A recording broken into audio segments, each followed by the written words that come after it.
আগের দিনের বাসি ভাত তোমরা কি ফেলে দিচ্ছ, অথবা পান্তা বানিয়ে খাচ্ছ? তবে রোজ রোজ একঘেয়েমি পান্তা বা ওই বাসি ভাত ফেলে দিতে কার ভালো লাগে বলো? হাতে যদি মিনিট 10 টাইম থাকে, তবে চলো চটজলদি এই রেসিপিটা তোমরা ট্রাই করতে পারো। খুবই ইজি আর খুবই একটা দুর্দান্ত স্বাদের। তোমরা চাইলে এটা বাচ্চাদের টিফিনেও দিতে পারো। আমি তো ছোটোবেলায় খুব নিয়ে যেতাম, আমার খুব পছন্দের রেসিপি ছিল। খুব সহজে আর খুব চটজলদি একটা দারুণ সুস্বাদু রেসিপি হয়ে যেত।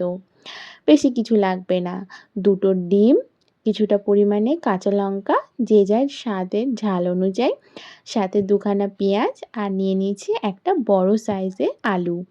আলুটাকে ভালো করে ছাড়িয়ে ধুয়ে নিয়ে স্লাইস স্লাইস করে কেটে একদম ঝুরি ঝুরি আলু ভাজার মতন কেটে নিতে হবে। তারপর পেঁয়াজটাকেও একদম ঝুরি ঝুরি করে কেটে নিতে হবে। তার সাথে নিয়ে নিয়েছি বেশ ঝালের জন্য অনেকগুলো কাঁচা লঙ্কা। সমস্ত কাঁচা লঙ্কাগুলোকে ভালোভাবে ধুয়ে কুচি কুচি করে নিয়েছি। তোমরা তোমাদের ঝাল অনুযায়ী অবশ্যই দিও। আমার একটু ঝালটা বেশিই পছন্দ, তাই এখানে অনেকগুলো কাঁচা লঙ্কাই ব্যবহার করেছি। সমস্ত কিছুর কাটাকুটি পাড়া শেষ, রেডি হয়ে গেছে সব কিছু। এবার রান্নাটা শুরু করব।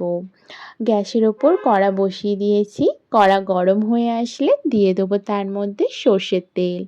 সর্ষের তেল গরম হয়ে আসলে তার মধ্যে পেঁয়াজ কুচিগুলোকে, যেগুলো কেটে রেখেছি, দিয়ে একটু ভাজা ভাজা হয়ে আসলে দিয়ে দেবো ঝুরি ঝুরি করে কেটে রাখা সেই আলুগুলো। আলুগুলো দেওয়ার পর সামান্য পরিমাণে নুন ছিটিয়ে দেবো, যাতে তাড়াতাড়ি নরম হয়ে আসে, এবং ভাজা ভাজা হয়ে আসার জন্য ঢাকা চাপা দিয়ে দেবো। ঢাকা খুলে আবারও নেড়ে চেড়ে দেবো কিছুক্ষণ। তার মধ্যে দিয়ে দেবো সামান্য পরিমাণে হলুদ গুঁড়ো, দিয়ে আবারও নেড়ে চেড়ে কিছুক্ষণের জন্য ঢাকা চাপা দিয়ে দেবো।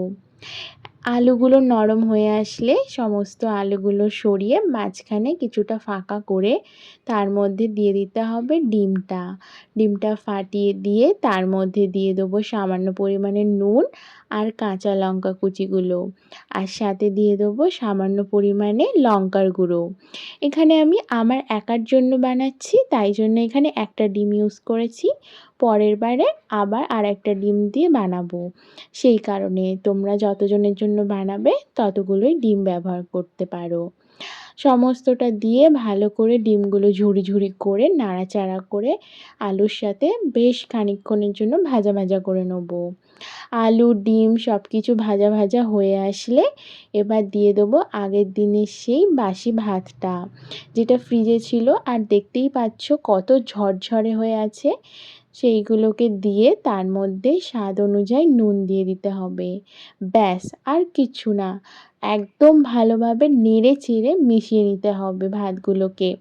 আলু ডিম লঙ্কার সঙ্গে ভালোভাবে মিশিয়ে নিলেই তৈরি হয়ে যাবে ভাত ভাজা।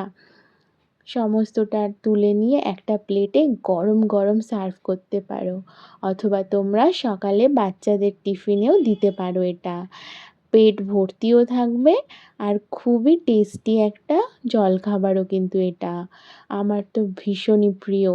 আমি বসে পড়েছি সকালবেলা এক প্লেট ভাত ভাজা নিয়ে। দেখে বুঝতেই পারছো কতটা ঝরঝরে হয়েছে, আর দেখতেও যতটা সুন্দর হয়েছে, খেতেও কিন্তু ততটাই সুস্বাদু। তোমরা আর দেরি না করে ঝটপট যাও, ফেলে দেওয়া বাসি ভাত দিয়ে বানিয়ে ফেলো এই সুন্দর ফ্রায়েড রাইস বা ভাত ভাজা। টাটা।